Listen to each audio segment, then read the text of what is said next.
On this anniversary of September 11th, we don't just look back at what took place 11 years ago today, but what the next 11 years have meant for the United States, including our ongoing war with Afghanistan. In his exclusive one-on-one interview with President Obama, Ben asked the commander-in-chief about why the U.S. has been fighting in al-Qaeda in Afghanistan and Yemen, and yet seemingly supporting al-Qaeda in Syria. So what did the president have to say? This is a reality check you won't see anywhere else.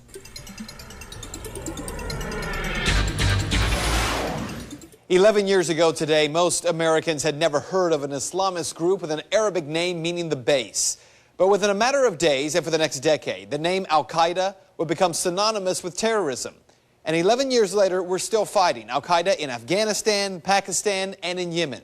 Though our history with al-Qaeda is very complicated. To begin with, it was the United States government that created al-Qaeda in the first place.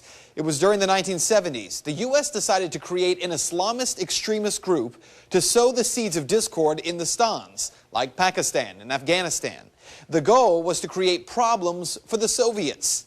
If you don't believe me, here's Secretary of State Hillary Clinton. To be fair, we had helped to create the problem we're now fighting. How? Because when the Soviet Union invaded Afghanistan, we had this brilliant idea that we were going to come to Pakistan and create a force of mujahideen, equip them with Stinger missiles and everything else to go after the Soviets inside Afghanistan. Now, history tells us the United States actually created this enemy al-Qaeda. Well, since 9/11, we've spent over $1 trillion battling al-Qaeda in Afghanistan, Pakistan, and in Yemen, not to mention the Iraq War, which was, if you'll remember, originally sold as a safe haven for al-Qaeda. That, of course, turned out to be false. So if al-Qaeda is our sworn enemy, why is the United States supporting al-Qaeda fighters as part of the Syrian opposition, just as we did al-Qaeda fighters in the Libyan uprising? Well, that was the question I posed to President Obama during my one-on-one interview with him. You mentioned about al-Qaeda during your speech, going after al-Qaeda in Afghanistan, certainly going after them in Yemen as well. Yeah. And yet there's some concern about the U.S. funding the Syrian opposition when there are a lot of reports that al-Qaeda is kind of heading up that opposition. How do you justify the two? Well, I share that concern, and so what we've done is to say we will provide non-lethal assistance to Syrian opposition leadership that are committed to a political transition, committed to an observance of human rights.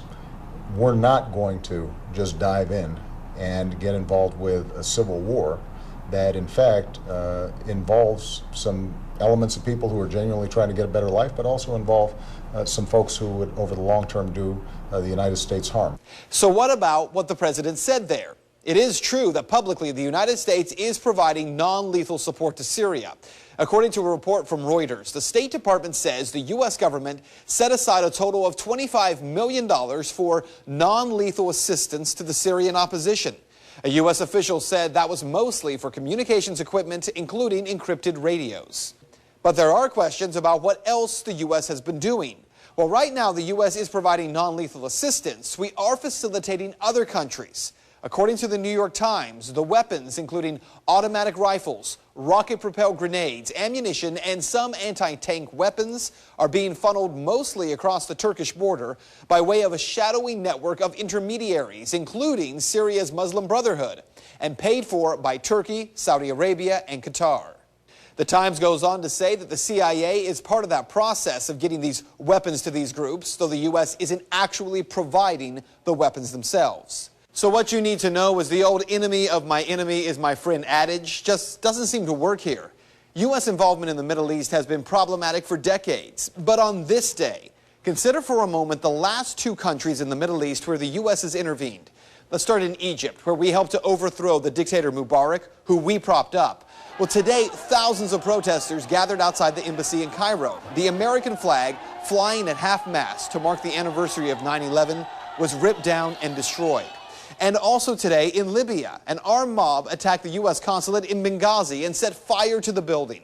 And in both cases, those protests happened over a film that reportedly offends Islam. The point is that the same opposition we support today very well may be the same militants who we're at war with tomorrow. A foreign policy that doesn't seem to make a whole lot of sense. And that is Reality Check. What do you think? Would you like to make your voice heard on the story we're listening? You can head over to Ben's Facebook page. It was fired up tonight. You can find it by simply searching Ben Swan WXIX.